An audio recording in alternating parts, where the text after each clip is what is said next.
am Brian Foster, a plumber in Scranton. I don't have a job worth bragging about, just the guy people call when pipes leak, when basements flood, when everything in a house starts falling apart. The work is enough to feed my family, but never enough to make me feel secure about the future. I stepped out of my old pickup truck, the back of my shirt soaked with sweat after a long day fixing pipes at an industrial shop on the edge of Scranton. At just 38, I felt like I'd aged a decade, my body aching from head to toe, my hands so calloused that I sometimes couldn't remember what softness felt like. It was already pitch dark, the cold October Pennsylvania wind cutting through my collar, but all I wanted was to get home, where Kira, my wife, and Nora, my daughter, were waiting. Thinking about them eased my fatigue a little, as if simply opening the door and stepping inside would make everything better. Our house was in a modest neighborhood, nothing fancy, nothing standout, but to me, it was home. A familiar place with the kitchen light on every evening, the smell of simple food and a routine that was repetitive but safe. At least, that's what I believed until the moment I slid the key into the lock and pushed the door open. And in that instant, I immediately sensed something was wrong. The house was shrouded in darkness. Not a single light was on as usual. I didn't hear Nora's sounds nor Kira clattering in the kitchen. And most importantly, I didn't smell the familiar dinner aroma, the scent of stew or toasted bread that she usually prepared each evening. I froze for a moment and strained to listen. The space around me was completely silent except for the wind whistling through the window cracks and my heart pounding in my chest. I tried to reassure myself that maybe Kira was tired and had turned off the lights to rest early, though the unease inside me quietly spread. I set my tool bag down on the floor. The clank of the equipment echoed in the stillness. My hand fumbled for the living room light switch and flipped it on. The dim yellow light illuminated the room, but it still felt as cold as a tomb. The sofa was empty, the TV off, not a trace of life. The kitchen beyond was stone cold, no warmth from the oven or a pot simmering on the stove. Everything was so still that I could clearly hear my own breathing. I called out to my wife loudly, my voice echoed in the empty space. No answer. I called a few more times, louder, but only silence replied. My heart began beating faster. Normally, if Kira was running late, she would text or call. But today, my phone had been silent all day. Maybe she went to the store for groceries, I told myself. Kira rarely came home late, but sometimes she liked to surprise us with something new. What about Nora? She usually sat in the corner with her toys, but now, not a sound. I walked slowly into the kitchen, trying to stay calm, but my limbs felt heavy as lead. I turned on the kitchen light. The harsh white glow fell on the dining table, and that's when I saw it. A letter placed neatly in the center. A pristine white envelope with no address. My heart sank like it had fallen into a deep pit. Why a letter? We lived together. Why write one? A bad premonition hit me, icy cold like a bucket of water poured over my neck. My hands trembled as I picked up the letter. The envelope was thin, the handwriting was Kira's. Those familiar strokes I once loved, now somehow so alien. I tore it open, my hands shaking so much I nearly ripped the paper inside. Taking a deep breath, I read while holding my breath, as if exhaling would shatter everything. Brian, I've sat in front of this page for a long time, not knowing where to begin. Lately, I've felt myself slowly draining away, as if every breath is heavier than the last. The pressure from work, from life, from the same things repeating day after day. It's gone on too long, to the point where I no longer recognize myself. I'm exhausted, Brian. Not because of you, and not because of Nora. You and our daughter have never done anything wrong. It's just that I no longer have the strength to keep living in this feeling of deadlock, like standing before a wall so high I can't see a way out. I've tried. I really have tried so hard. But the more I try, the more I feel myself disappearing. And if I stay, I'm afraid I won't be the person you and our child need anymore. So I have to leave. Not to escape you both, but to save myself before everything gets worse. Please keep living and take care of Nora in my place. She needs you, and you've always been her strongest support. I love you both. But this time I have to choose myself, Kira. The lines danced before my eyes, blurred through the tears welling up. No blame, no accusations, just a cold admission as if she had prepared for this long ago. Where had she gone? Why like this? My heart raced wildly, my mind spun. In panic, I rushed into the bedroom, shoving the door so hard the hinges creaked. The closet. I flung it open and the cold emptiness stared back. Kira's clothes were completely gone. Jackets, dresses, shoes. Everything vanished. Only empty hangers remained, dangling like reminders of her departure. This can't be. My wife wouldn't leave without any reason, I muttered, my hands rummaging through the closet as if hoping it was just a dream. But no, it was painfully real. The once familiar room now felt alien and cold. I hurried to our daughter's room, heart pounding like war drums. Nora was curled up on her bed, clutching the old pillow she loved. Her eyes were blank, emotionless, unresponsive to my presence. She's autistic, so such expressions weren't unusual, but today it cut like a knife into my heart. I felt drained of all strength, collapsing onto the floor, my mind reeling. Not from anger or resentment. I couldn't be angry at Kira because I understood part of her suffering. But the vague fear about the future was different. Raising Nora alone, in a house that had just lost its warmth. She needed special care, the kind of patience I sometimes lacked myself. How would I manage? Work, money, the nights Nora cried endlessly, all of it flooded my mind. I sat there, looking at Nora, and tears rolled down my cheeks. That night dragged on like a prolonged nightmare. I lay beside Nora, unable to sleep, just listening to her steady breathing while my heart felt heavy. The next morning, as sunlight peeked through the curtains, I forced myself to get up. There was no other choice. Kira was gone and life didn't wait for anyone. I glanced at the clock, 5 a.m. Normally, Kira would wake up earlier than me, preparing things for Nora. Now it was just me. My limbs heavy, I shuffled into the kitchen, trying to make a simple breakfast. Toasted bread with peanut butter, the one thing Nora liked, or at least didn't refuse. But that day, she sat motionless, staring at the plate without touching it. I encouraged her to eat, forcing a smile. Nora didn't respond. Her gaze was vacant, as if she were in another world. My heart tightened. This was only the beginning. From the day Kira left, my life was completely upended. The old routine collapsed almost overnight. Before, we shared the household tasks. Kira handled Nora, I handled earning money. Now everything piled onto my shoulders like a mountain weighing me down. I had no time to breathe, to process the pain of loss. Every day was a battle for survival, anxiously waiting to see if Nora would be okay that day. If work would go smoothly, if there would be enough money. It was dramatic in its own way. Not like an action movie, but with simmering tensions that built up gradually, making me feel like I was about to explode at any moment. Let me tell you about a typical morning so you can understand the hardship. I wake up very early, usually around 4:30, before the alarm even rings. First, I check on Nora. She often wakes up in the middle of the night, sitting curled up alone. If I'm lucky, she's sleeping soundly. If not, I have to soothe her for hours. Then I prepare her clothes, choosing soft outfits with no irritating tags because Nora is sensitive to even the smallest things. Breakfast has to be just right, not too hot, not too cold, presented exactly the same as every other day to avoid upsetting her. I check every little detail, her school bag, shoes, even the scent of the soap, because a single small change can make Nora scream, cry uncontrollably, and convulse. Today will be okay, I tell myself, but my heart is full of worry. Will she put on her clothes? Will she eat breakfast? Those questions make my heart pound like waiting for a time bomb. After dropping Nora off at school, a special school for autistic children in Scranton, I dive into work. Plumbing isn't always steady. Some days are busy, others dead quiet. But now I can't pick and choose. I fix pipes in homes and industrial shops, sweating profusely, body aching. Colleagues joke, "Brian, you're a single dad superhero now." But behind my forced smile, I know they don't understand.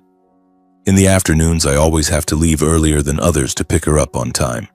My boss, Mike, a grumpy middle-aged guy, was understanding at first. "You'll get through it. It's family stuff."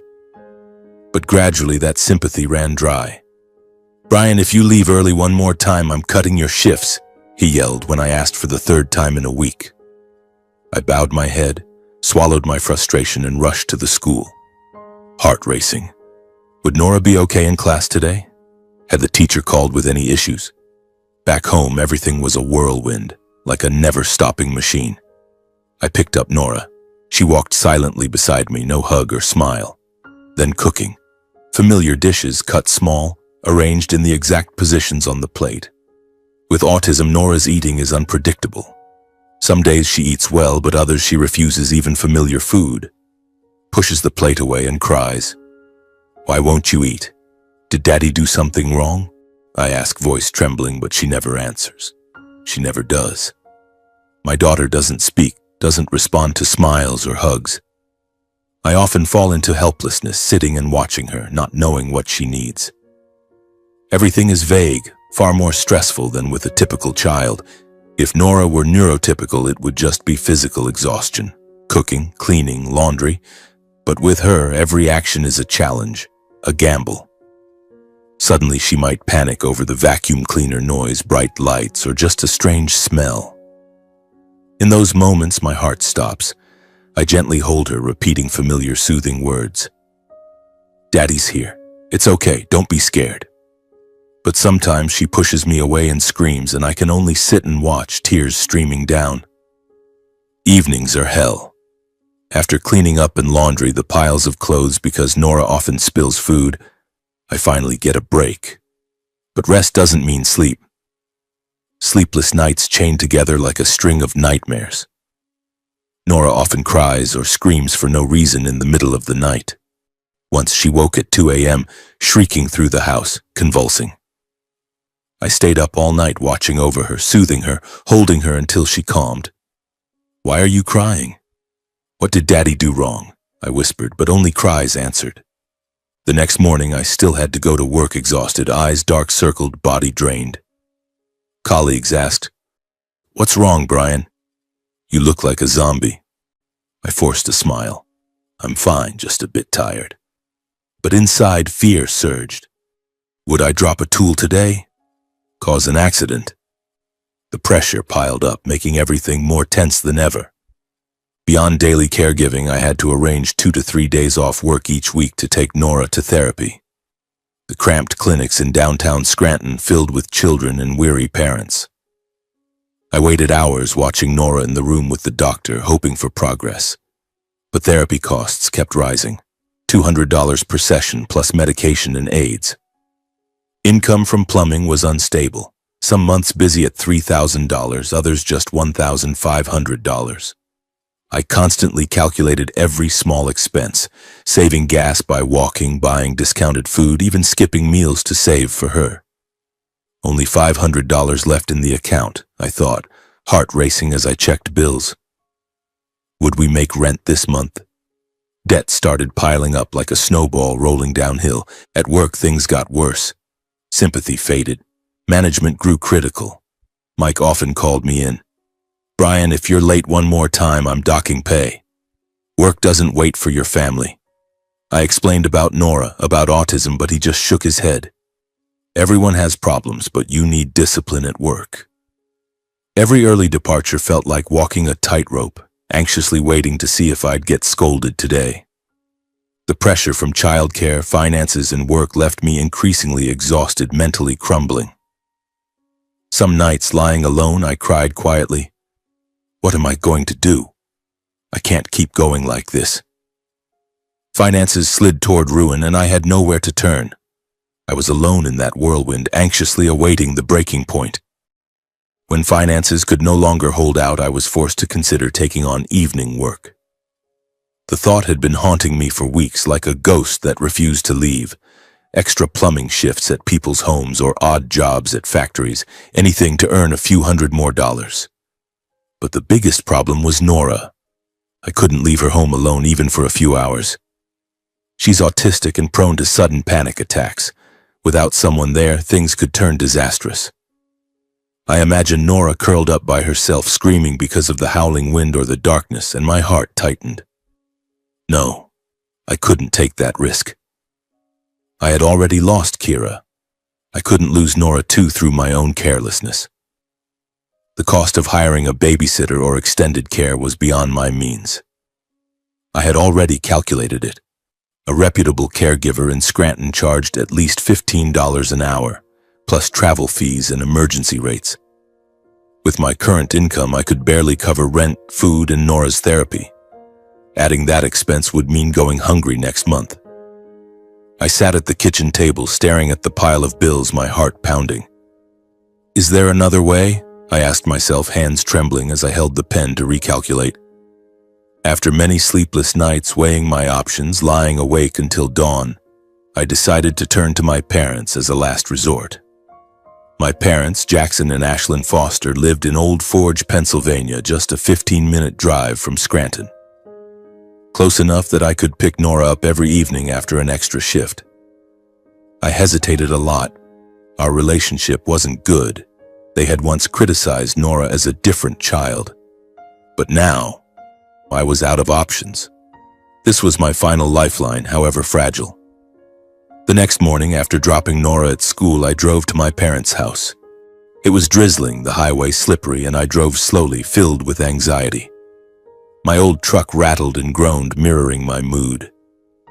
Old Forge was a small, quiet town with old wooden houses and friendly neighbors, at least on the surface. My parents' house was at the end of the street, painted white, with a front yard holding a few wilted bushes as winter approached. I parked, took a deep breath, and tried to stay calm. My heart beat faster as I stepped onto the porch and knocked. Will they help me? The thought made me nervous, like awaiting a verdict. The door opened and my father, Jackson, stood there, hair completely white, face wrinkled with age. He was 65, a former coal miner now retired on a meager pension. "Brian, what are you doing here at this hour?" he asked, voice surprised but not warm. My mother, Ashlyn, peeked from the kitchen, dish towel in hand, eyes slightly narrowed.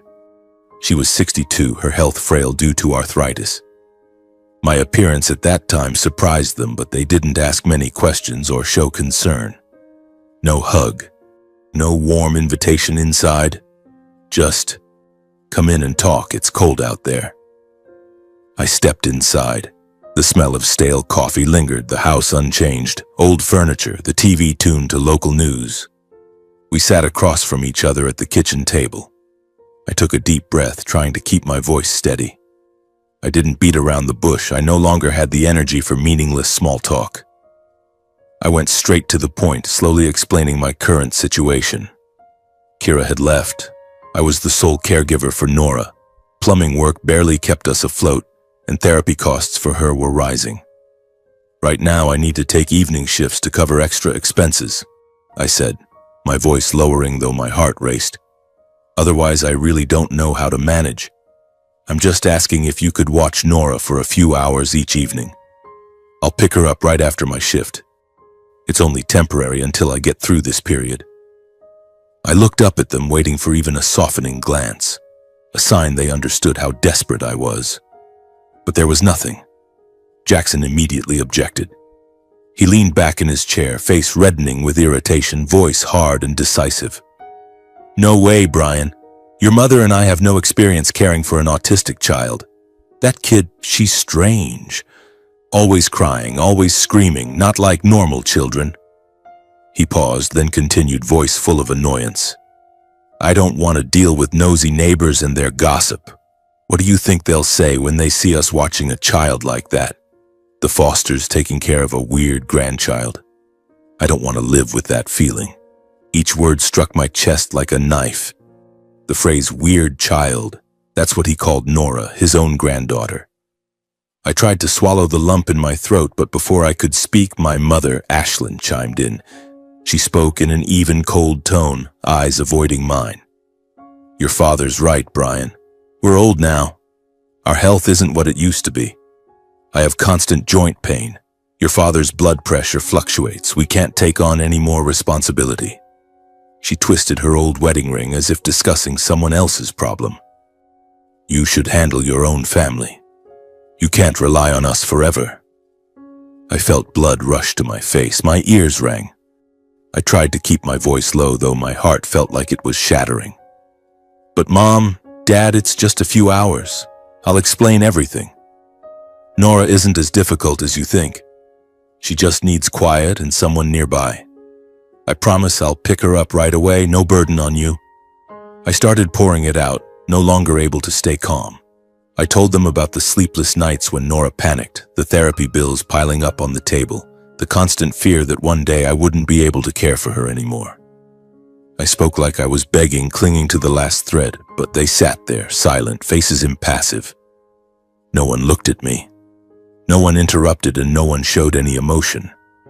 They listened as if hearing a stranger's story. Then Jackson shook his head, voice louder and heavier.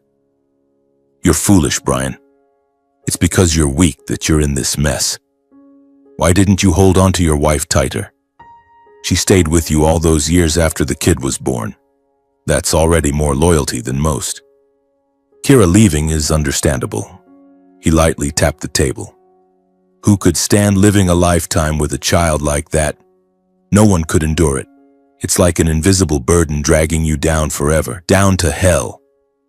Ashlyn nodded, voice still even but each word ice cold.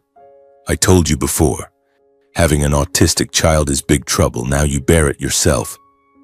Those words echoed in my head like thunder. I sat frozen. Nora, my 8-year-old daughter, their granddaughter, was called a burden. My heart ached sharply, my eyes stung, but I clenched my teeth to keep from crying in front of them. The feeling of being cut off from my last support hit hard, like someone pushing me to the edge of a cliff. I sat there, hands clenched until they shook, mind reeling with one thought. How could they say that about my child? They're my parents. The conversation ended decisively. Jackson stood. Enough. Go home. Don't come back begging for that again. Your mother and I can't help. Ashlyn just nodded, not even seeing me to the door. I stumbled out of the old house, legs heavy, feeling like I had just lost another family. The rain fell harder, stinging my face coldly. I got in the truck, hands trembling as I turned the key, tears streaming down. What do I do now? There's no one left. That thought filled me with anxiety and fear. On the drive home, I drove slowly, remembering the past, childhood days when my parents were strict but loving. And now, they had turned their backs on their granddaughter. My heart raced as if awaiting the next disaster. Unable to rely on my parents and unable to take evening shifts, I began considering short-term loans just to get through the days, even though I knew deep down it wasn't a long-term solution. I sat at the kitchen table late at night, staring at the pile of bills, phone in hand, scrolling through quick loan apps. Just $500, I told myself, heart pounding as I hit the apply button. The interest rates were sky high, but I was out of options. The money hit my account a few hours later, enough to cover Nora's therapy bill for this month. But every time I thought about the repayment date, I lost sleep, lying awake imagining calls from the bank demanding payment, or worse, losing the house. That fear hung over me like a dark shadow, making everything more tense. Would I be able to pay next month? Or would it all collapse? I gritted my teeth and endured, telling myself I had to hold on until I found another way out, but the financial and emotional pressure slowly wore me down bit by bit. Every morning I woke up, body heavy, eyes ringed with dark circles from short nights. Work remained the same, fixing pipes drenched in sweat, but now I did it like a machine, with no energy left to joke with colleagues. The pressure was like an overinflated balloon waiting to burst. I tried to keep the routine for Nora, picking her up and dropping her off on time, cooking the right meals, but every action felt burdensome, like dragging a boulder. The prolonged exhaustion changed my mindset. I grew irritable, no longer patient enough to tune into her emotions as before, no longer strong enough to try understanding Nora's silent reactions. In the past, I always observed her closely, checking if her eyes looked tired, hungry, or if she just needed to sit quietly. Now I was more rushed, doing things half-heartedly. I urged Nora to eat in a curt voice when placing the plate in front of her, without waiting for her response. She stared at the plate, still not touching it, but I just sighed and turned away to clean up. My heart ached, but fatigue overshadowed everything. In those moments I wondered, what am I turning into? Fear crept in, that I was pushing Nora further away, but I didn't have the strength to stop. There were times I didn't ask what Nora needed, didn't try to connect, just went through the motions to get things done. Mornings, hurriedly preparing her things without looking into her eyes. Afternoons, picking her up, driving in silence, no longer telling stories like before. Nora sat in the back, clutching her bag, gaze distant. I knew she needed that connection, but my mind was full of worries, debts, work, bills. Boss yelled at me again today, I thought, gripping the steering wheel. The distance between us grew, like a silent crack spreading wider. Nora became more guarded, less approaching me, often curling up in her familiar corner of the living room, hugging her pillow as if to protect herself. Before, she used to sit beside me on the sofa, even if silent. Now she avoided it, and each time I saw that, my heart tightened. Is she afraid of me now? That thought made me anxious, like waiting for an explosion. On nights when Nora screamed for no reason, I just stood watching from afar, no longer strong enough to go over and soothe her as before. One night she woke around midnight, shrieking through the house, convulsing. I stood at the door, so exhausted my feet wouldn't move. She's at it again, I thought, voice full of weariness. Instead of rushing to hold her and sing lullabies as usual, I just watched, waiting for her to calm down on her own. Nora cried until her voice was hoarse, then gradually fell silent, curling up under the blanket. I went back to bed, lying awake, blaming myself. In those moments, a terrifying thought began creeping in. Maybe Kira left because she couldn't bear this endless deadlock and burden. I remembered her letter. She had said she was exhausted. Now I understood, because I was too. How am I any different from Kira? That thought cut like a knife, filling me with fear, that I too might give up and leave Nora alone. The distance between us grew as Nora became more wary, less approaching, often curling up in her familiar corner as if to protect herself.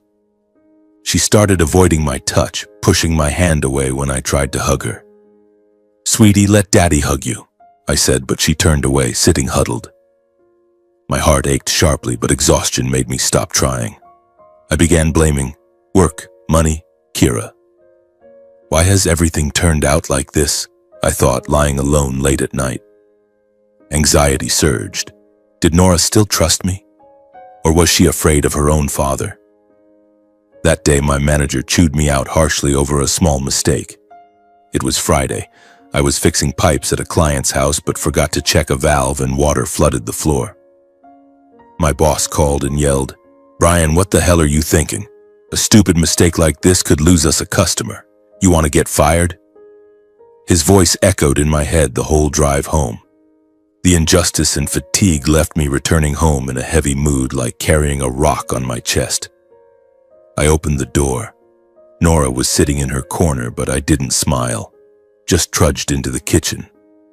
"What a terrible day," I muttered, slamming my bag down hard on the table. That evening, Nora refused to eat, unresponsive to my calls, which only heightened my helplessness and irritability. I placed the plate in front of her and snapped for her to eat, my voice louder than usual. Nora looked at the plate, pushed it away, food spilling. "Why won't you eat?" "Daddy's so tired," I said, voice harsh. She curled up but didn't cry, just sat still. My heart raced, anger rose, not at her but at everything. I cleaned up hastily, hands shaking, mind spinning. When bedtime came and she still wouldn't settle, the emotions pent up for weeks suddenly exploded. Nora ran around the room, refusing to get into bed, hands flapping as if in panic. "Lie down and sleep right now," I shouted, voice echoing through the house. I paced the room with frantic movements, unconsciously making everything chaotic, kicking a chair, slamming my hand on the table, loud bangs ringing out. Why won't you listen? Daddy's exhausted. The words poured out like a flood full of anger. My heart pounded as if about to burst. Nora panicked, quickly scrambling into bed, clutching her old stuffed bear, burrowing deep under the blanket as if hiding from the outside world. She trembled, eyes wide with fear. Seeing it, I froze, collapsing to my knees on the floor, realizing that terrified look in her eyes was something I never wanted to see. Oh God, what have I done? That thought struck like lightning. Tears welled up. I blamed myself for lacking strength, for not being resilient enough to raise her, only knowing how to blame circumstances and vent anger on an innocent child. Nora, my innocent girl who needed only patience, was now terrified of me. My heart ached sharply. Anxiety built. Would she forgive me? Or was this crack irreparable? I slowly approached the bed, hands trembling, afraid a wrong move would panic her more. I'm sorry, Daddy's a bad father. I made Mommy leave, I whispered, voice breaking. I didn't hug her, just sat beside the bed, keeping distance, gently placing my hand on the blanket. Daddy's here now. I won't yell anymore. I'll just sit here doing nothing, I said, clumsy, soothing words, repeating the familiar rhythm, slow, steady, like an old lullaby. I patiently waited for Nora's breathing to slow. She still trembled, but gradually calmed. I sat there for hours, tears streaming down, vowing to myself that from now on I had to change. In the days that followed, to make amends for the mistake of that evening, I actively changed how I cared for her, trying to slow down, observe more, and not force Nora to respond, but instead learn to follow her rhythm. I realized I had let exhaustion take control, turning me into a terrible version of myself. No more harsh words, no more rushed movements. Every morning I woke up earlier, sitting by Nora's bed, waiting for her to wake naturally. Today I'll do better, I told myself, heart racing with anxiety. Would Nora notice the change? Or was the crack between us too deep? I observed her closely. The way she held the spoon, the way she gazed out the window, the small gestures I had overlooked before. No forcing her to speak, no barrage of questions. Just being there so she knew Daddy was still a safe place. The fear of failure crept in, making every action feel dramatic, like walking a tightrope, waiting to see if Nora would respond. I began building small but consistent habits, eating with her on time, keeping the space quiet, dimming the lights when she was stressed, and staying close enough for her to feel safe without pressure. Before, meals were battles. I hurriedly tried to feed her. She pushed away. Now I sat across from her, eating slowly, saying nothing, just gently pointing to the plate. Eat nicely for Daddy, okay? I said softly, then fell silent. The house gradually grew quieter. I turned off the TV, lowered the radio volume, leaving the space filled only with the faint wind whistling through the window cracks. Whenever Nora started getting tense, her eyes darting rapidly, I dimmed the lights more, drew the curtains tighter, creating a warm, familiar dark corner for her. I knew she was tired, so I gently placed a blanket over her shoulders, keeping just enough distance, not touching directly so she wouldn't panic. Those small habits were like a fragile thread holding father and daughter together. Yet every day that passed, I remained endlessly anxious. Would Nora eat today? Would she have a meltdown? The weight of what had happened still pressed heavily on me, making me constantly fear that one small mistake would cause everything to collapse. I grew more patient when Nora was silent, no longer asking rapid questions, just sitting nearby and doing familiar things so she knew I was still there. One afternoon, Nora was curled up in the corner of the room, hugging her stuffed bear. Instead of pulling her out, I sat a few steps away, holding a book and reading in an even tone. She didn't look, but I noticed her shoulders relax a little. She feels me, I thought, heart-warming yet mixed with worry. Those moments accumulated like building a fragile bridge. But night after night, the memory of that explosive evening haunted me. Nora's fearful eyes cutting like a knife. I can't let it happen again, I reminded myself, lying awake, anxiously awaiting dawn to keep trying. One day, in the middle of a job, I unexpectedly received a call from Nora's teacher. My heart tightened, mind going blank with fear that something had happened to her, or she had caused trouble. It was during a plumbing repair at an old house on the outskirts of Scranton. The phone vibrated in my pocket. I wiped my mud-covered hands and looked at the screen. The school. Heart pounding, blood rushing to my head. What's wrong with Nora? Is she hurt? The worst thoughts flashed. Panic attack, fall, or worse. I answered, voice trembling. Has something happened to my Nora? The teacher, Mina Park, spoke calmly. It's nothing serious, Mr. Bryan. I just want to talk about Nora. Can you come to the school? Those words didn't fully dispel the worry, but enough for me to breathe a sigh of relief. Heart still racing, I asked to leave early, ignoring my manager's annoyed glare and harsh reminder. Mike yelled, Again, Bryan. Work doesn't wait for you. I bowed my head. Sorry, boss, it's a family matter. Then I rushed to the car, driving to the school covered in sweat and grime, hands and feet still dirty from work. On the way, I imagined all sorts of things. Nora hitting someone, or sick. The anxiety made me grip the wheel tightly, driving faster than usual. Meeting the teacher, Mina Park, and learning Nora wasn't in serious trouble, I finally breathed easier. The tension weighing on me the whole drive gradually lifted. Mina was a young teacher, around 30, with long black hair tied neatly, bright eyes, and a warm smile. She taught the special class for autistic children, and I had met her a few times when picking up Nora. Mr. Bryan, please sit down. Let's talk about Nora, she said, leading me to a small office with the faint smell of paper and crayons. Nora is doing very well right now. Don't worry too much. Those words lifted a huge weight from my chest. I sat down, wiping sweat, trying to stay calm. But my heart still raced. Why the sudden call? Was something serious? Mina gently handed me several drawings, saying they were what Nora had created in class recently. I froze, surprised and awkward. On the A4 sheets were scribbled lines, blue mixed with red. Strange shapes resembling twisted trees or blurry faces with indistinct features. Are these really drawings by my daughter? I asked again, unable to hide my astonishment. At home, she rarely picked up a pencil, usually just sitting silently staring into space. Mina nodded, voice gentle. Yes. Lately, I've noticed her drawing more and very focused. I held the drawings, examining them closely, trying to find something familiar. But as a manual laborer like me, a plumber, they were just chaotic patches of color following no clear pattern. I hesitated for a long time before saying softly, as if afraid of being wrong. They look kind of beautiful, don't they? After saying that, I suddenly realized I didn't fully understand why I said it, only that deep inside I felt those seemingly random scribbles were hiding something I hadn't yet named. As a blue-collar worker, I looked at those drawings without grasping their value, seeing only strange colors and shapes, until Mina explained that she had observed and recognized Nora's special talent for painting.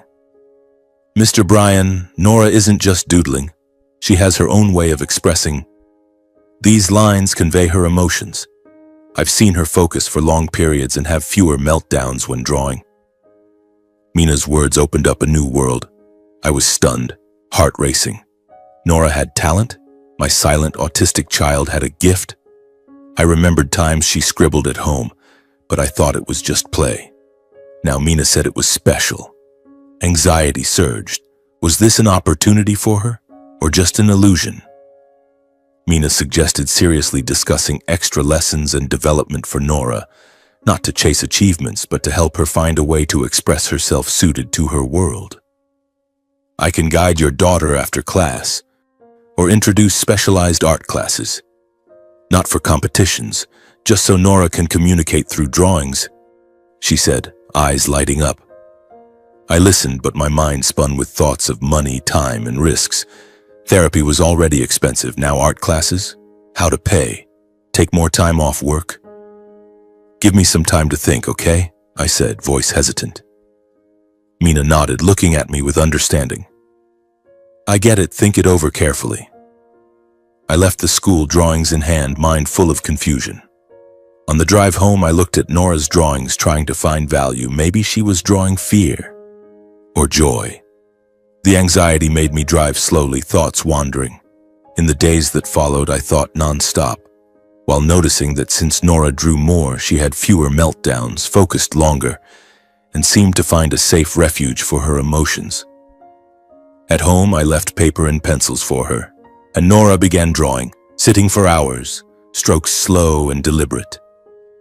In those moments, Nora was calmer. Nighttime crying grew rarer. I quietly thought drawing had helped her find a way to self-soothe, and that idea warmed my heart. But financial worries still clung to me daily. The mounting loans, increasing work pressure. Some nights I lay tossing and turning, mind constantly calculating, should I sell the old TV or pawn the truck to scrape together a bit more money? Every choice carried greater fear.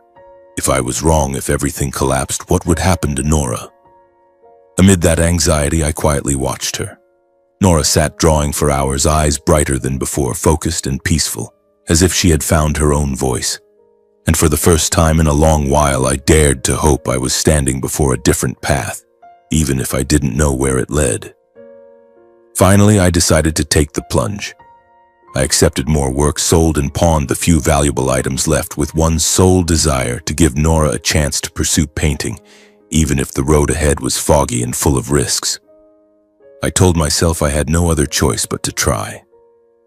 I called Mina, voice still hesitant but resolute, asking her to continue helping and guiding Nora.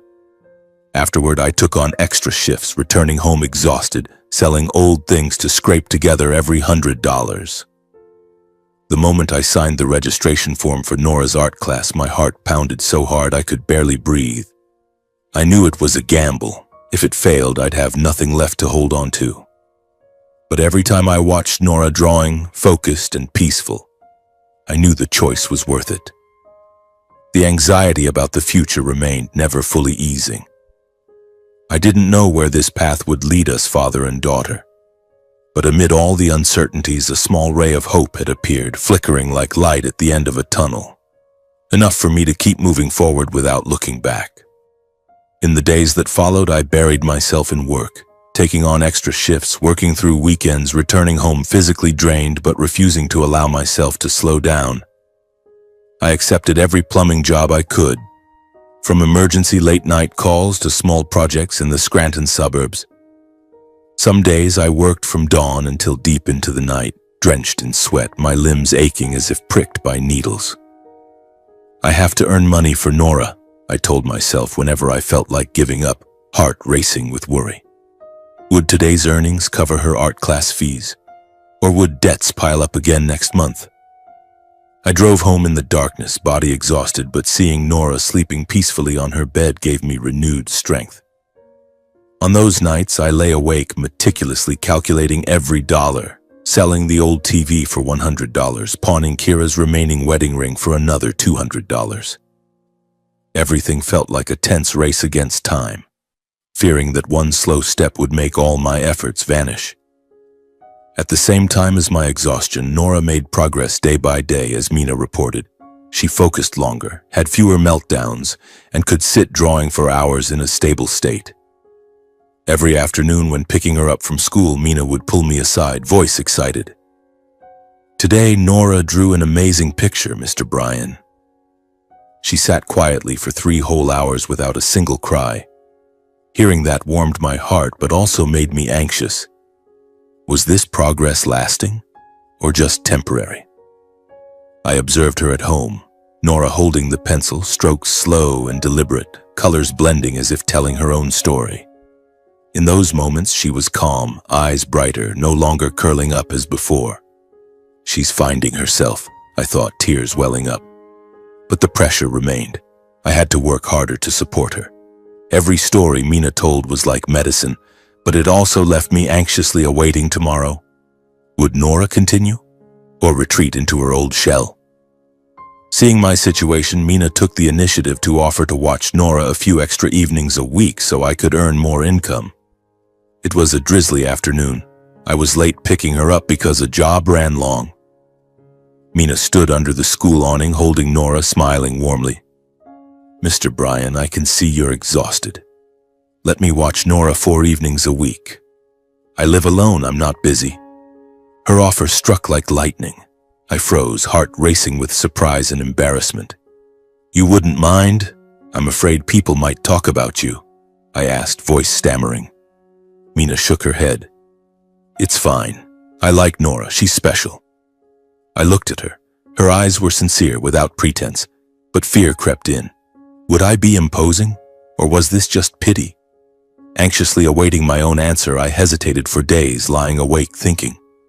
At first I shyly declined, afraid of intruding on Mina's private life and unwilling to accept more help. Thank you for your kindness, but I can manage, I said, voice firm but heart full of worry. I had been rejected by my parents, struggled alone, so accepting help felt like admitting defeat. Mina didn't push, just smiled. Think it over. I'm here if you need me. Those words haunted me. At night, when Nora slept, I thought about the debts, the art classes, heart pounding. I need help, I admitted, but feared becoming dependent, feared Mina would grow tired like Kira. That anxiety made me hesitate, like standing at the edge of an abyss. But her sincere, straightforward manner and the fact she lived alone without family obligations gradually made me accept her offer as a rare lifeline. Mina shared about herself. A young teacher, unmarried, living in a small apartment near the school, passionate about art and special needs children. I understand feeling alone, Mr. Bryan. Raising her by yourself isn't easy, she said once, voice gentle. Those words touched me, dispelling some fear. I nodded and agreed to let her watch Nora. My heart raced the first time I left Nora with Mina, driving to an extra job, anxiously calling to check. But Mina texted, Nora's doing fine. She's happily drawing. That time I breathed a sigh of relief, feeling rescued. Initial anxiety gradually turned to gratitude, though worry remained. Would Mina hold up or give up? Under consistent guidance, Nora's drawings began entering small local contests, then winning encouragement awards and special categories for children with needs. Mina guided her, teaching color mixing, pencil grip without forcing, letting her be free. I signed the first entry form, hands trembling. Will anyone notice? At a local Scranton contest, Nora won an encouragement prize, a swirling blue painting like a river of emotions. Hearing from Mina, my heart pounded. She won? We hugged and laughed. Nora stood beside us, silent but eyes bright. Achievements followed, special awards for children, paintings displayed in community halls. Each time I anxiously awaited results, lying awake imagining, would Nora be recognized or overlooked? Achievements built on achievements. Her art entered state-level contests, displayed in small Harrisburg galleries. From Scranton to Pennsylvania, Nora competed statewide, work hung in galleries. Other parents asked, she draws so well, how can a child like her do that? Art teachers praised, I call it innate talent. I stood by, proud but worried. Would crowds overwhelm Nora? I kept her away from spotlights. Only Mina guided. Each exhibition was a dramatic peak, anxiously awaiting feedback, fearing disappointment. But Nora progressed. Drawings grew deeper, like whispers from her private world. A few people began offering to buy paintings for modest prices, enough to cover art and therapy costs. To me, it was the first time the world recognized her effort. The first sale, $100 bought by a parent for their child. Holding the money, hands trembling. Nora, Daddy's girl, is amazing. That money paid for classes, easing debt. Anxious accepting offers, would they regret it? But they praised, her paintings have soul and true artistry. To me, it wasn't the money, but recognition. Nora was no longer a burden, but an artist. Heart warmed, yet worried. Future uncertain. A small gallery proactively contacted us, offering to represent Nora's work on a trial basis. The first time I signed legal papers on her behalf. The gallery in downtown Scranton, run by an elderly art lover. Nora's work is special. We want her to paint for us, she said. I read the contract, heart racing. Legal complexities, fearing mistakes. Mina helped explain. I signed, hands shaking. This is a big step, I thought, anxiously awaiting outcomes. Gallery sales, money trickling in. Family finances gradually improved. I paid off short-term loans, no longer dreading therapy or class fees. Art sales, a few hundred monthly, covered costs. I cleared loan debts, bought new supplies for Nora. No more sleepless nights calculating money, but still anxious. Would this flow stop? Or Nora tire?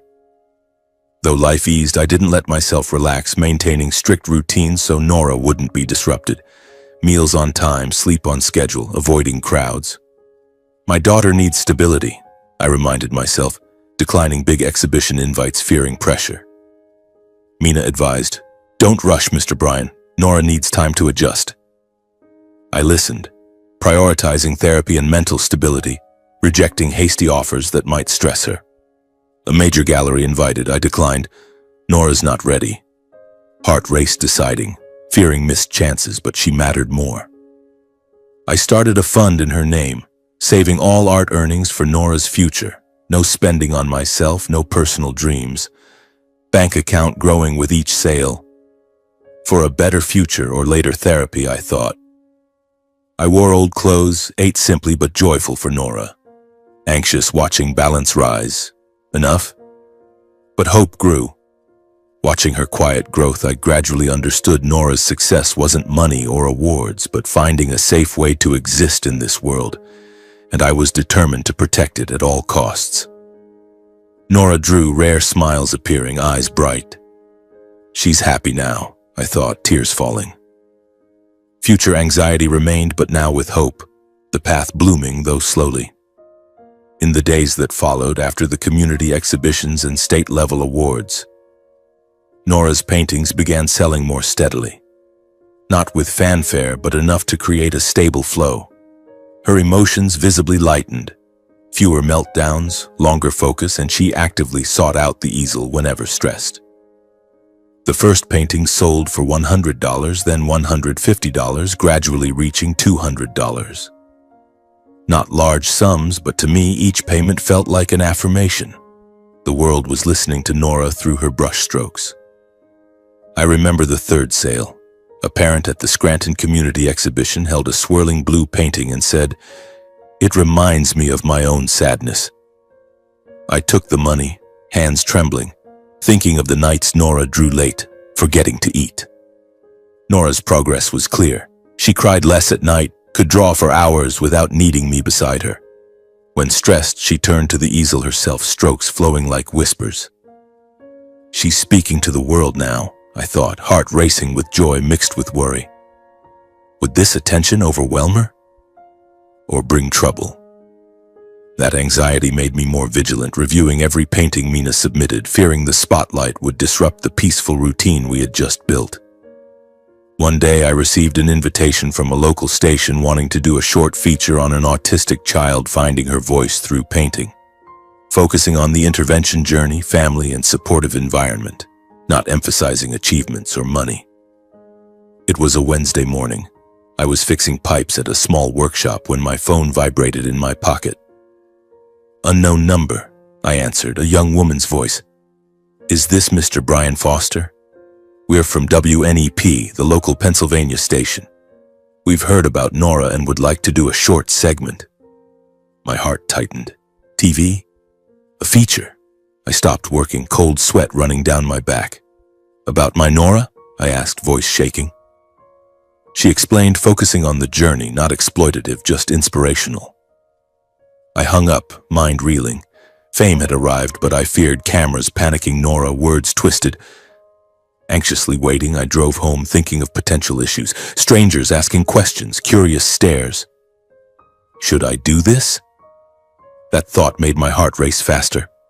I hesitated, consulting Mina, weighing the psychological impact on Nora, only agreeing on conditions, filming in familiar spaces, short duration, no disruption to her routine. That evening I met Mina at the school and told her. "What do you think?" I asked, voice worried. Mina thought, if controlled, it could be good for Nora, showing people autistic children have talent too. But prioritize her. We discussed for hours, Filming at home, just 15 minutes, no flash, no crowd.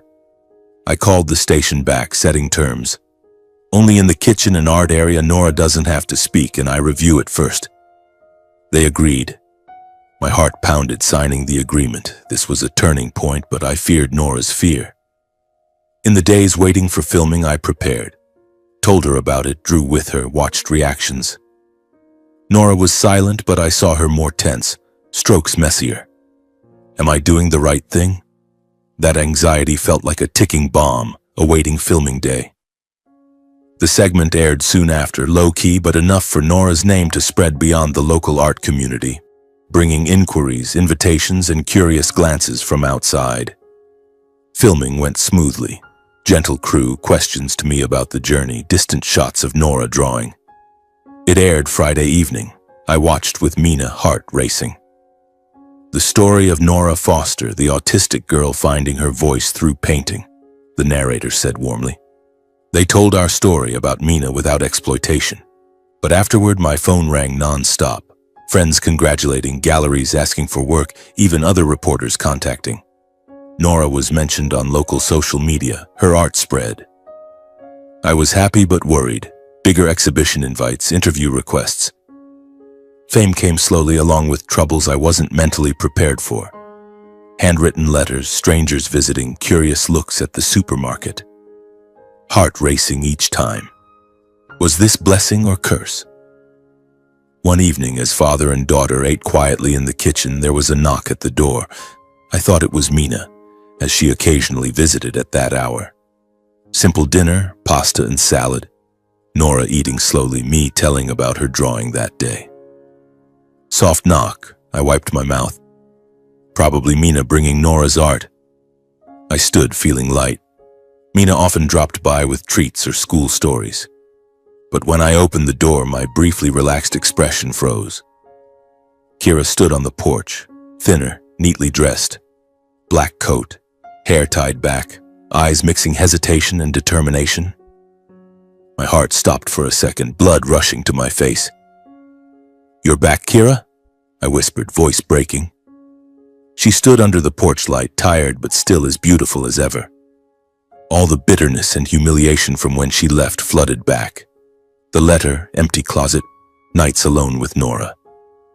My face burned. Instinctively, I wanted to slam the door and turn away. This can't be real. It only happens in dreams, I thought, gripping the doorknob tightly. Kira quickly asked for just one chance to talk. Her urgency made me hesitate, then reluctantly nod. "Brian, can we talk just once?" she said, voice trembling, eyes red. I looked at her. Memories surged. Happy days, then deadlock. Heart pounding, I opened the door wider, letting her in. Kira stepped inside. The house air suddenly grew heavy. Nora saw her and instinctively shrank back, curling near the table, eyes glancing like at a stranger, no sign of recognition. She clutched her spoon tighter, shoulders trembling. It pained my heart. Did Nora not remember her mother, or was she afraid? Kira paused, eyes tearing. My daughter's grown so much. But Nora didn't react, just sat still. The atmosphere tensed, anxious, like awaiting a storm. What did Kira want? Or was it illusion? We sat across from each other at the kitchen table. I didn't turn on more lights, just the dim yellow glow on the surface. Nora curled in her familiar corner, arms hugging knees tightly, not crying, but shoulders shaking slightly. Kira looked at her long before speaking. "I thought a lot before coming here," Kira said, voice choked. "Those years..." I was truly exhausted, Brian. The pressure of caring for Nora, work, everything piling up. I felt trapped, like in a sealed room with no exit. She took a deep breath, hands clasped tightly. Back then, I thought leaving would make things better for everyone. But I was wrong. Wrong from the moment I turned away. Kira looked up at me, eyes red. "I missed you both, every day. I know I have no right to ask anything, but I truly want to come back to mend things and to care for Nora."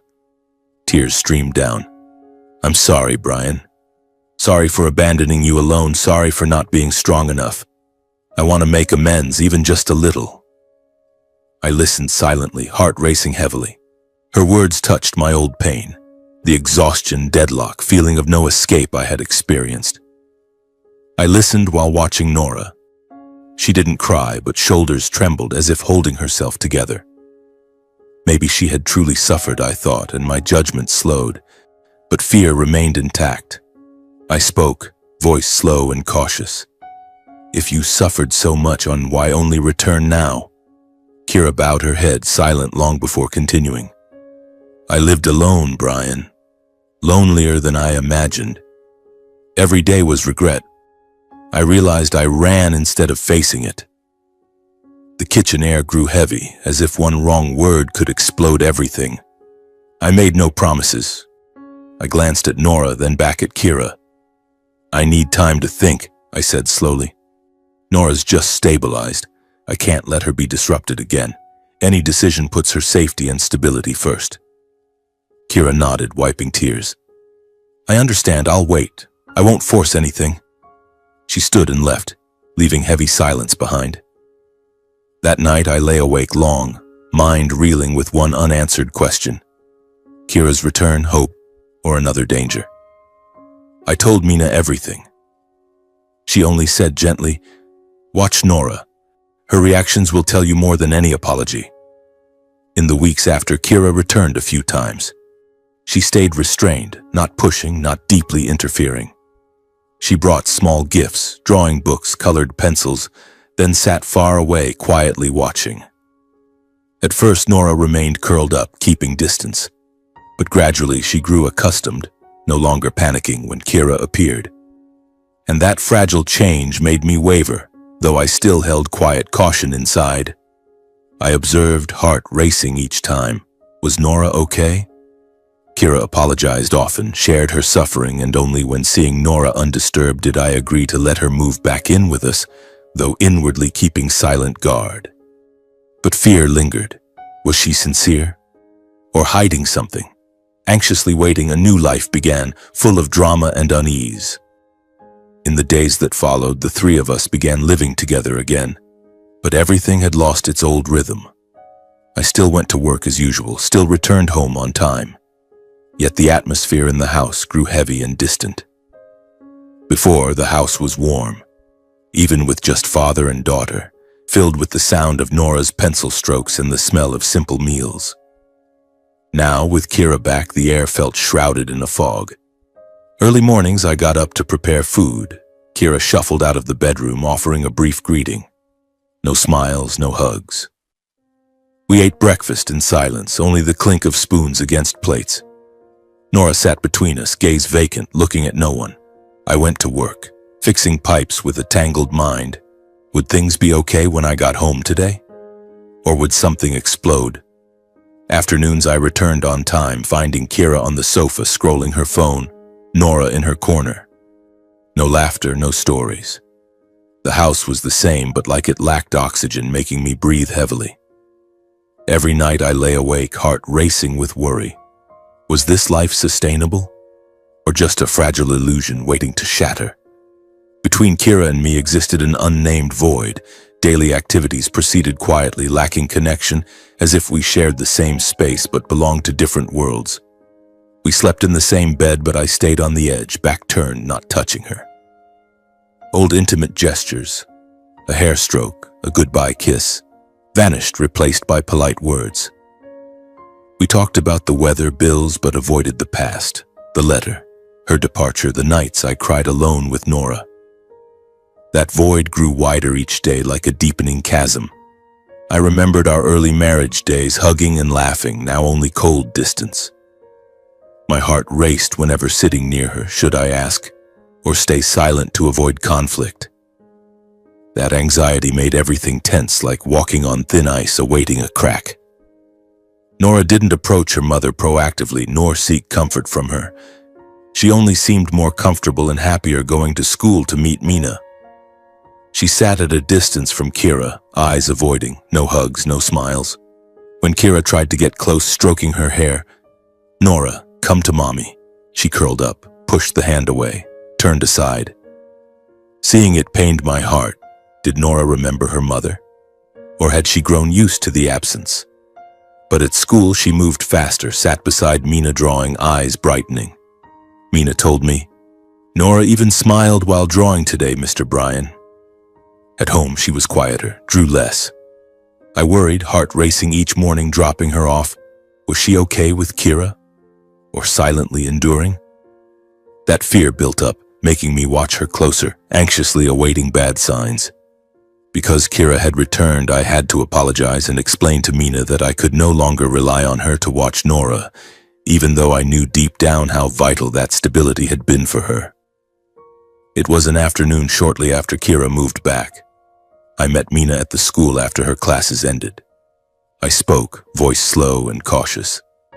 "Teacher Mina, I want to tell you something. Kira, my wife, has come back." I paused, then continued as if needing more courage.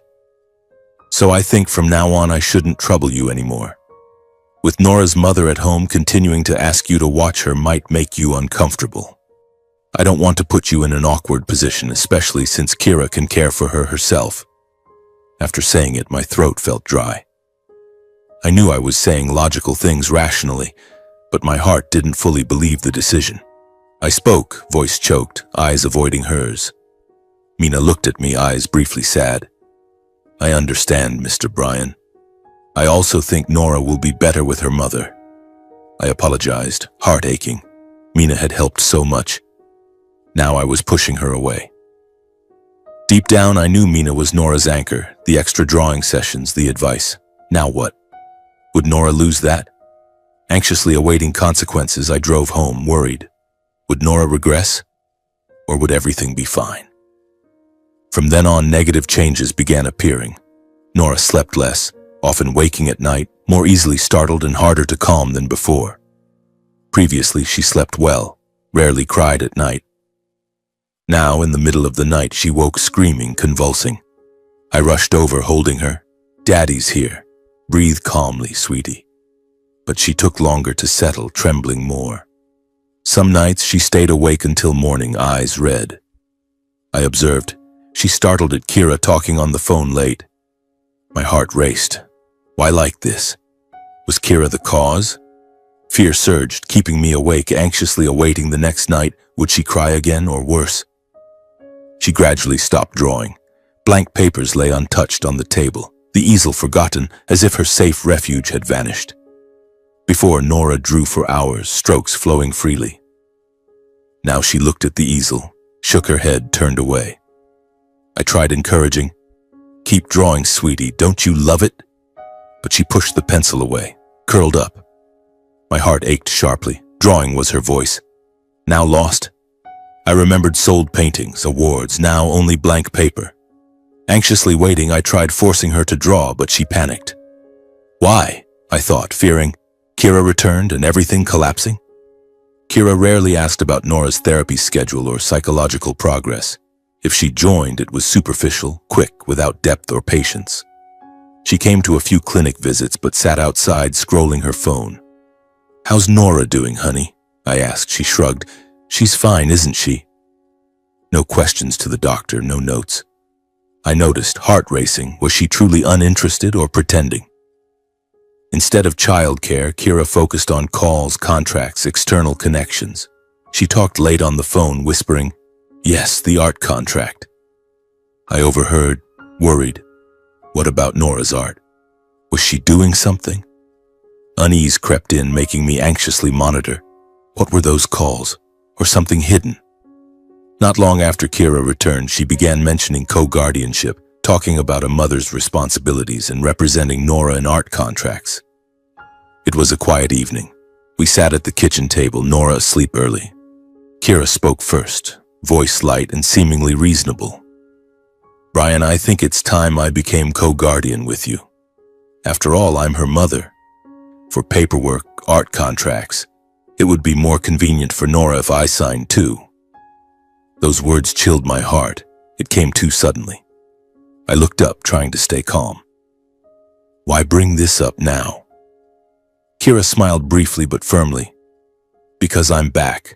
I can't stay on the sidelines forever." She continued about responsibility, the future, needing clear legal representation. But listening, I felt an offbeat rhythm I couldn't name. Her eyes lit up mentioning contracts, galleries, art sales, a different light than when talking about Nora. She asked about the gallery's progress, how art money transferred, whose name on the account. But she didn't ask if Nora slept well last night, had meltdowns, or still feared loud noises lately. My heart pounded. A cold feeling crept into my chest as I suddenly realized what Kira cared about wasn't Nora's sleep or fears, but paperwork and decision rights. And for the first time I wondered, did she really return for Nora, or something else? As doubts grew in my heart, I decided to turn to Mina, the person I had trusted and journeyed with as father and daughter all this time. We met at a small cafe near the school, a place so familiar I didn't need the menu. I told her everything, hiding nothing. Kira wants co-guardianship for Nora, I said, voice lowering. She also wants to represent and sign art contracts for her. What do you think? Mina was silent a few seconds, eyes fixed on me. When she spoke, her voice turned serious, losing its usual gentleness. Mr. Bryan, I don't want to be seen as wrecking someone else's family happiness, she said slowly. But think about it. Why did she return right when Nora started gaining recognition? Where was she before? That question hit me like a hammer. My hands trembled, holding the coffee cup, heart pounding hard. Mina continued, voice still calm but direct. I've seen a few similar cases. Some people return not for the child, but for what comes with the child. I just hope you're careful. I sat stunned, mind reeling. On the drive home, scattered memories began piecing together. Since Kira returned, Nora slept less, smiled less, then stopped drawing. Kira often called late, talking about contracts, paperwork, but rarely asked how Nora was that day. That thought chilled my spine. Was she not back for Nora, but for her paintings? For the first time since Kira returned, I clearly felt I wasn't just risking Nora's stability, but possibly losing the right to protect the most fragile thing I had painstakingly preserved. Nora, her talent, her future, now threatened. I lay at night, mind spinning, anxiously awaiting evidence.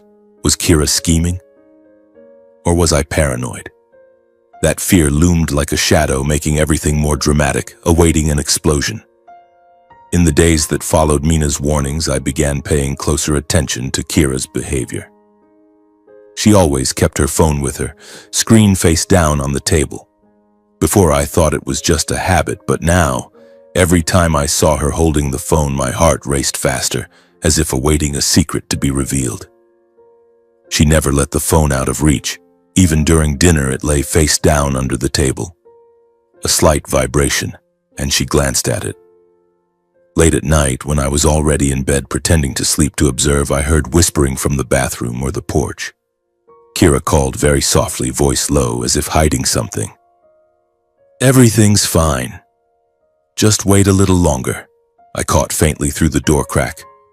Doubt crept in, keeping me awake, lying there analyzing every gesture. Anxiously waiting, I wondered, what is she hiding? Or is Mina right? Each night was torture. The room's darkness seemed to swallow me, awaiting the day the secret burst out. She frequently went out at fixed times, coinciding with my work schedule, saying she was meeting friends or handling errands, but never specifying where or whom. Mornings, as I prepared to leave for plumbing jobs, Kira said, I'm going to meet an old friend for a bit. I'll be back in the afternoon. No address, no name. I nodded, but unease filled me. Why always when I was at work? I started noting silently. Tuesdays, Thursdays, she left at 10 a.m., returned at 2 p.m. Heart racing whenever I drove to the shop, thinking about home. Nora alone with Kira? Or did she leave the child unattended? Fear surged, making work difficult, hands trembling, holding tools, mind unfocused. What is she doing out there? That thought cut like a knife, anxiously awaiting a chance to find out. I considered asking directly, but feared early confrontation, feared impacting Nora. Tension built, like an overinflated balloon awaiting explosion. One evening, I overheard Kira on the phone in the next room, voice low and unusually intimate. She lowered it further, sounding confident, mentioning everything was nearing the final stage, telling the person on the other end to be patient because the plan was almost successful. It was a Friday night. I had gone to bed early from exhaustion but wasn't asleep. Kira thought I was sleeping, went to the living room whispering, "Don't worry, darling. Everything's progressing well. Just be patient. The plan's almost done. Brian suspects nothing." My heart stopped hearing darling, then plan. I lay still, blood rushing to my head, ears ringing. She hung up, returned to bed, lying beside me as if nothing happened. I pretended to sleep, but my mind reeled. What plan? With whom? Fear turned to anger, but I suppressed it, awaiting evidence. That night dragged endlessly. I stared at the ceiling, heart pounding like war drums. Anxiously awaiting dawn, I decided I had to investigate. Bad premonitions urged me to secretly follow her, and I discovered that on weekdays when I was at work, Kira frequently left to meet a man outside. I started acting, asking to leave early a few times, pretending to forget something, returning home. One Tuesday, I parked a block away, saw Kira leave at 10 a.m., drive to a cafe near downtown Scranton. I followed, heart pounding wildly, cold sweat flowing. She met a man around 40, suited, looking like a lawyer or businessman. They sat close, whispering, hands touching. I took photos from afar, hands shaking. Oh God, is she cheating? But why return to me and Nora? I drove home, mind in turmoil. Subsequent times were similar. Meetings in parks, small hotels. That truth made me realize her apologies and reconciliation were just a cover for a premeditated plan. She returned for Nora's paintings, for money, not love. Heart aching sharply, anger surging. How dare she exploit my child? Anxiously awaiting the climax, I gathered evidence, fearing delay would lose everything. The climax came one afternoon when I returned earlier than expected and witnessed Kira forcing Nora to draw despite the child's panic and refusal. I had asked to leave early for a headache, parked down the street, entered quietly. Kira's voice came from the art room. "Draw, Nora. Mommy says draw. Why won't you listen?" Nora screamed, pushed the pencil away, convulsing on the floor. Kira gripped her hand, forcing it. "You have to draw for Mommy, understand?" I burst in like a whirlwind, heart pounding madly, mind blank.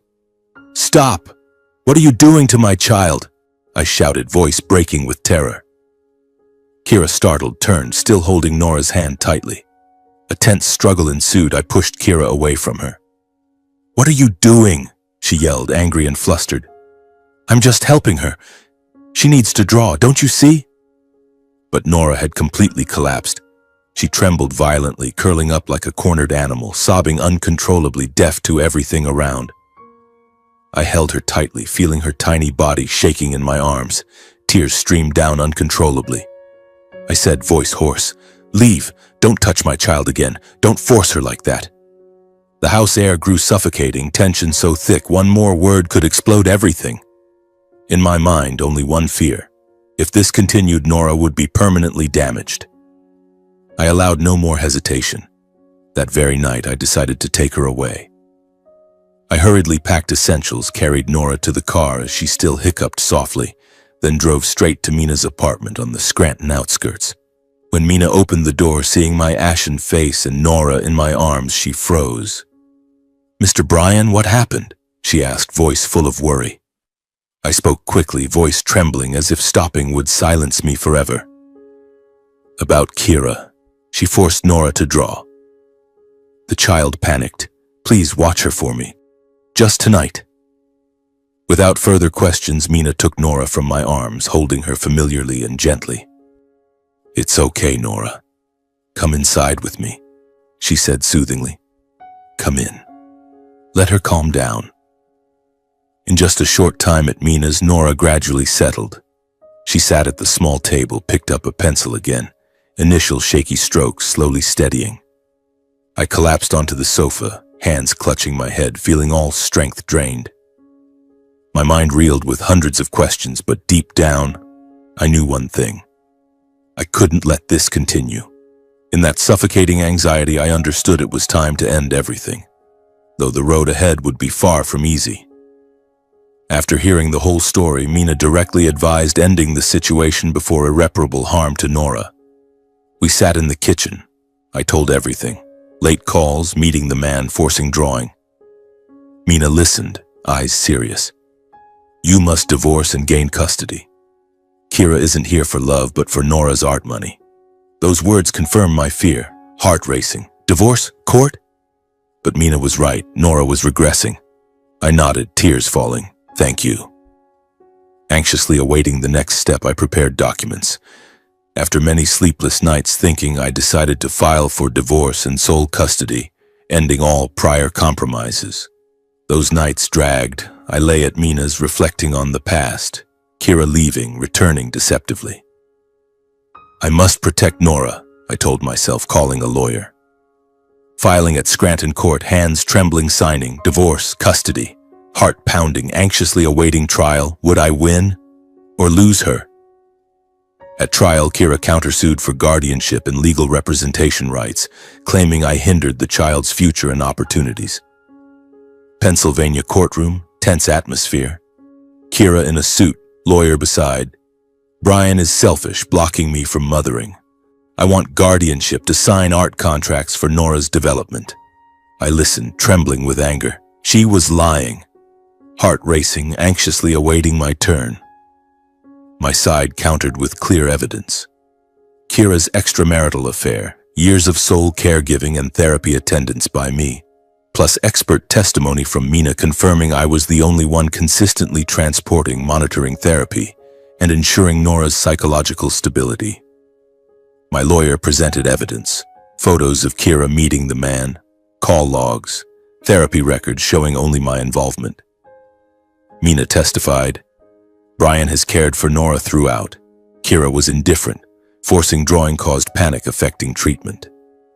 Moreover, Mrs. Kira abandoned the home for a period before returning.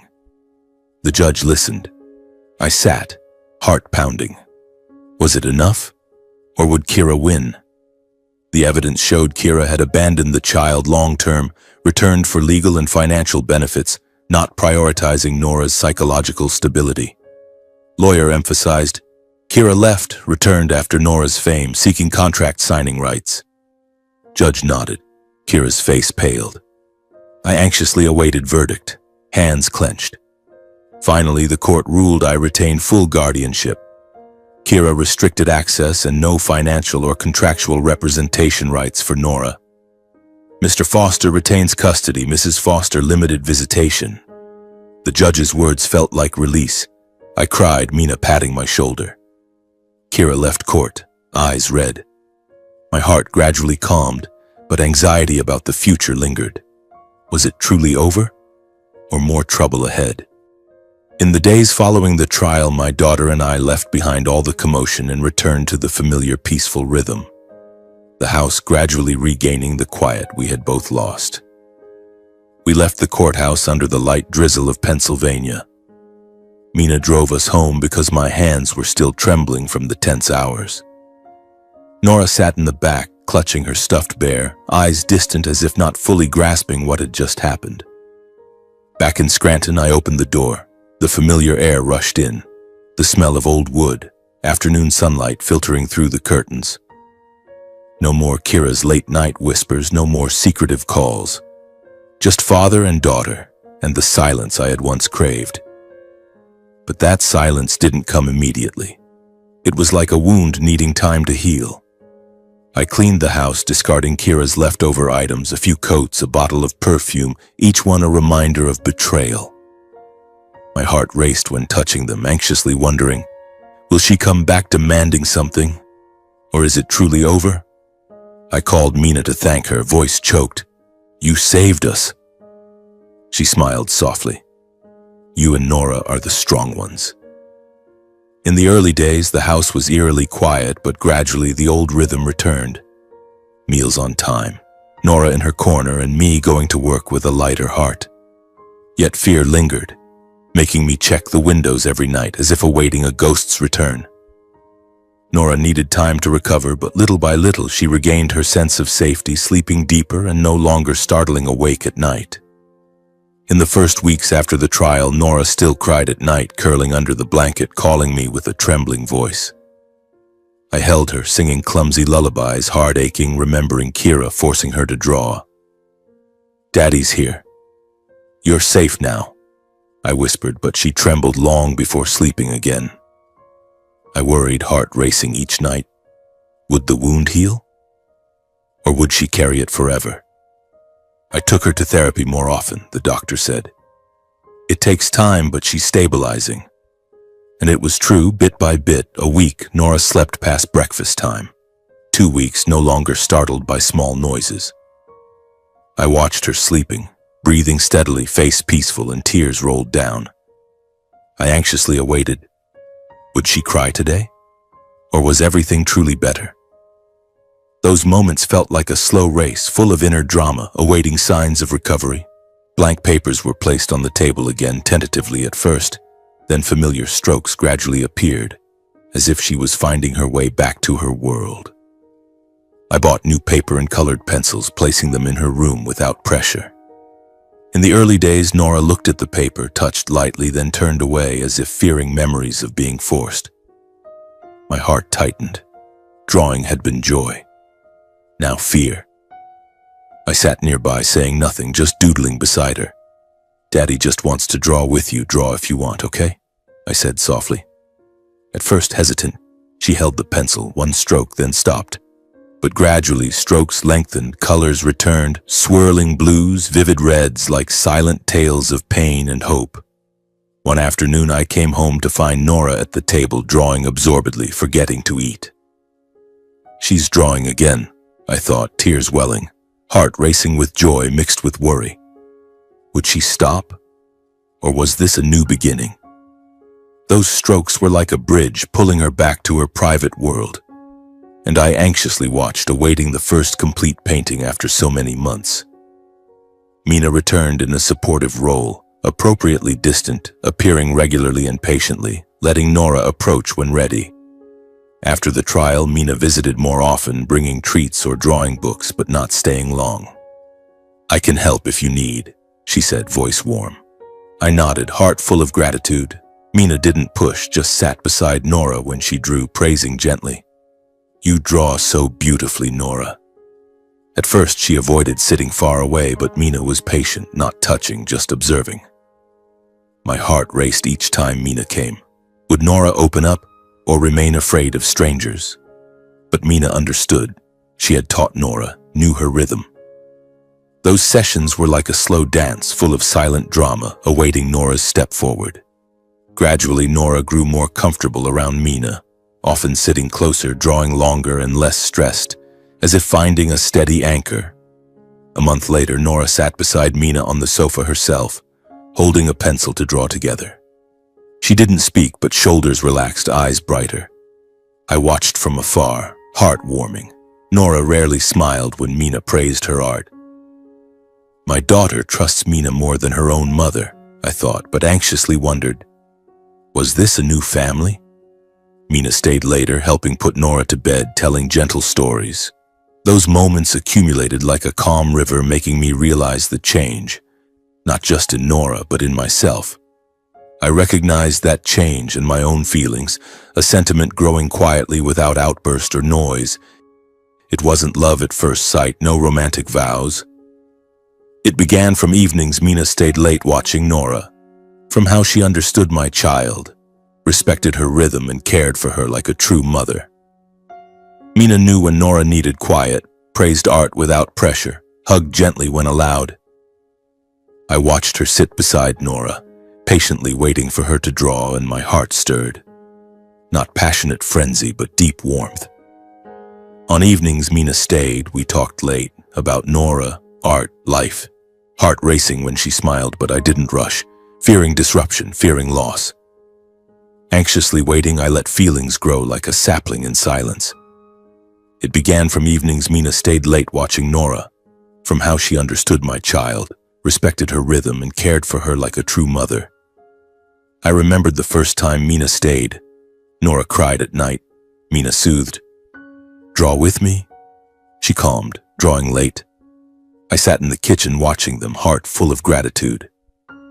Gradually, Mina became part of life, helping with therapy transport, advising on Nora's art. She understood autism better than I, respected her pace. No forcing speech, no forced hugs.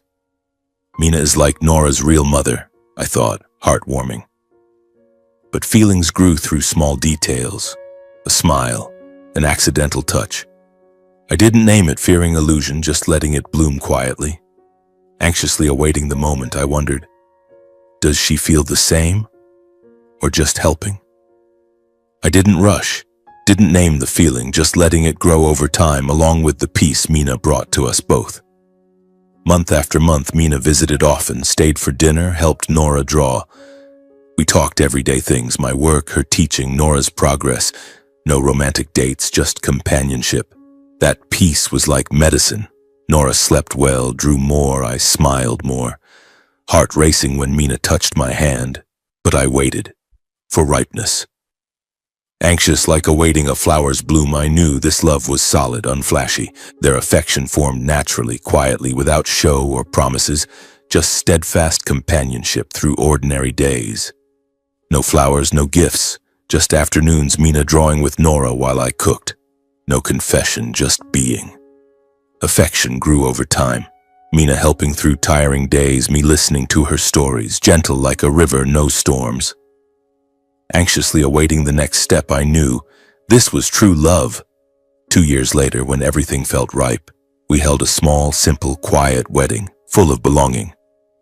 It was a spring morning in a small Scranton park with just a few close people. Nora stood beside Mina in a cute flower girl dress, holding her hand tightly, calm and safe. Mina wore a simple white dress. Soft sunlight on her hair made her smile extraordinarily gentle. I held her hand, feeling my own tremble. I can't promise you a perfect life, I said slowly, voice hoarse with emotion. But I promise to stay on easy days and the hardest ones. Will you walk with me? Mina looked at me long, eyes sparkling, then nodded softly. She said, voice small but firm, yes, as long as you're there like you've always been for Nora. No big reception, no loud music. Just a warm family meal afterward, soft laughter, tight handholds.